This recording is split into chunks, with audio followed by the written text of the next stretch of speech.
नमस्कार, टीवी 100 में आपका स्वागत है। मैं वीरेंद्र गुप्ता। जैसा कि आप जानते हैं कि आज पूरे विश्व में हृदय दिवस मनाया जा रहा है। उसी क्रम में जनपद मिर्जापुर में भी पॉपुलर अस्पताल के द्वारा विश्व हृदय दिवस के तरफ से एक जागरूकता रैली भी निकाली गई है और हमारे साथ सीनियर कार्डियोलॉजिस्ट पॉपुलर अस्पताल के डॉक्टर पीके सिंह साहब भी मौजूद हैं। सर, आपका स्वागत है टीवी 100 में। नमस्कार। मैं डॉक्टर प्रवीण कुमार सिंह मिर्ज़ापुर में पिछले 2 साल से मैं अपनी सेवा दे रहा हूँ। मैं इमरजेंसी मेडिसिन एंड हृदय रोग विशेषज्ञ के पद पर कार्यरत हूँ पिछले 2 वर्षों से मिर्ज़ापुर में। इसके पहले मैं गैलेक्सी अस्पताल एंड हेरिटेज बनारस में था। और आज सबसे खुशी की बात ये है कि आज 24 सितंबर वर्ल्ड हार्ट डे, जिसको विश्व हृदय दिवस के रूप में मनाया जाता है। इसकी शुरुआत सन 2000 में हो गई थी। सितंबर माह के आखिरी रविवार को मनाया जाता था, लेकिन इसको फिर से संशोधन करते हुए हमारी मेडिकल कमेटी ने 2014 में 29 सितंबर का डेट डिसाइड किया। तब से 2014 से 29 सितंबर का जो डेट है वो लगातार जो है मनाया जा रहा है विश्व हृदय दिवस के रूप में। और मुझे आज ये बताते हुए खुशी हो रही कि न्यूज़ 100 हमारे साथ जुड़ा हुआ है और इन्होंने अपने कम्युनिटी के लिए और अपने लोगों के लिए बहुत अच्छा अवेयरनेस का काम किया है, ताकि अधिक से अधिक जो भी हृदय रोगी हैं वो जो है वंचित रह सकें, ताकि सेवा मिल सके और उनको कोई भी रोग न हो सके। जी। डॉक्टर साहब, तमाम लोग जानना चाहते हैं कि इससे कैसे बचा जाए, अपने हृदय को कैसे लोग स्वस्थ रख सकते हैं और इसके लक्षण क्या हैं यदि कोई हृदय रोग की चपेट में आता है तो? हाँ, इसका सबसे पहला जो बचाव की बात जहाँ तक कर रहे हैं आप, देखिए बचाव की बात जो कर रहे हैं उसमें सबसे पहला आता है कि लाइफ़स्टाइल, स्ट्रेसफुल लाइफ़, ठीक समय से खाना खाना, ठीक से खाना खाना, इसके बाद फ़ास्ट फूड ज़्यादा नहीं खाना, जो हम लोग ऑयल यूज़ करते हैं वो ऑयल ठीक तरीके से होना चाहिए। सबसे बड़ी बात ये आती है कि इसके लक्षण क्या हैं? लक्षण का मतलब ये है कि अगर हमारे शरीर में या किसी भी रोगी के शरीर में कोलेस्ट्रॉल की मात्रा बढ़ गई या चर्बी की मात्रा बढ़ गई, अगर दूसरे शब्दों में कहें तो इसके सिम्टम्स आने लगते हैं। और कभी-कभी स्ट्रेस लेने से अचानक जो है इसके सिम्टम्स आ जाते हैं। इसके सिम्टम्स में कभी-कभी जो है सीने में दर्द, बाएं हाथ में फटन सी होने लगती है, गर्दन तक फटने लगता है, पसीना होने लगता है, कभी-कभी तो इतने ज़्यादा दर्द होने लगता है छाती में कि बर्दाश्त से बाहर, जिसको एंजाइना पेक्टोरिस बोलते हैं। और एंजाइना पेक्टोरिस एक ऐसी बीमारी हो जो दर्द से बर्दाश्त से बाहर हो जाता है और सांस लेने में भी समस्याएं आने लगती हैं। तो जब इंसान को ये सिम्टम्स आ जाए तो इसको समझ लीजिएगा कि ये हार्ट के लक्षण हैं। लेकिन भारत में अभी परंपरा बनी हुई है कि ये सब समस्याओं के साथ अगर ग्रसित होने के बाद भी लोग बोलते हैं कि गैस है।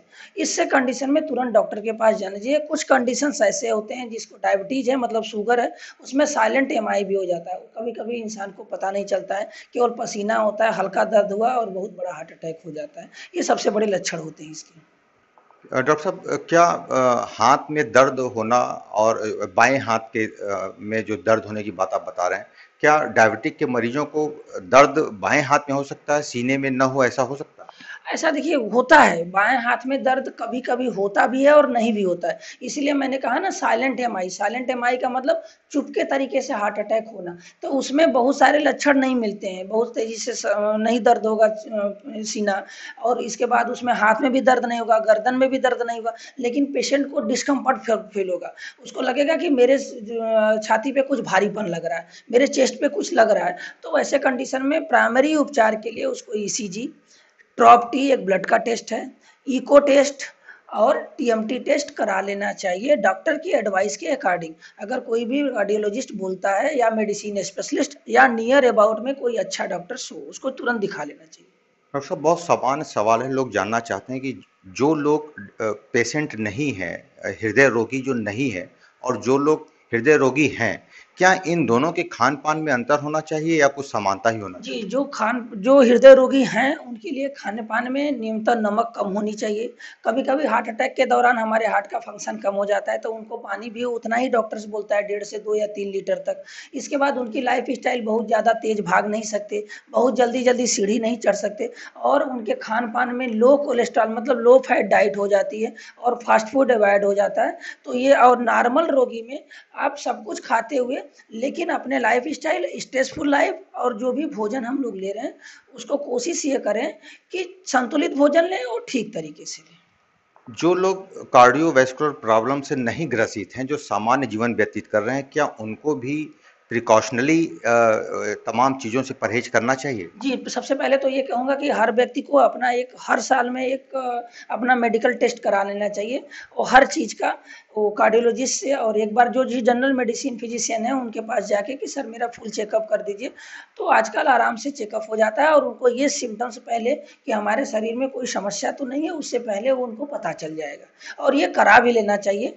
और नॉर्मल आदमियों को जो भी और दूसरी सबसे बड़ी बात है कि उसमें एक्सरसाइज इज़ द मस्ट।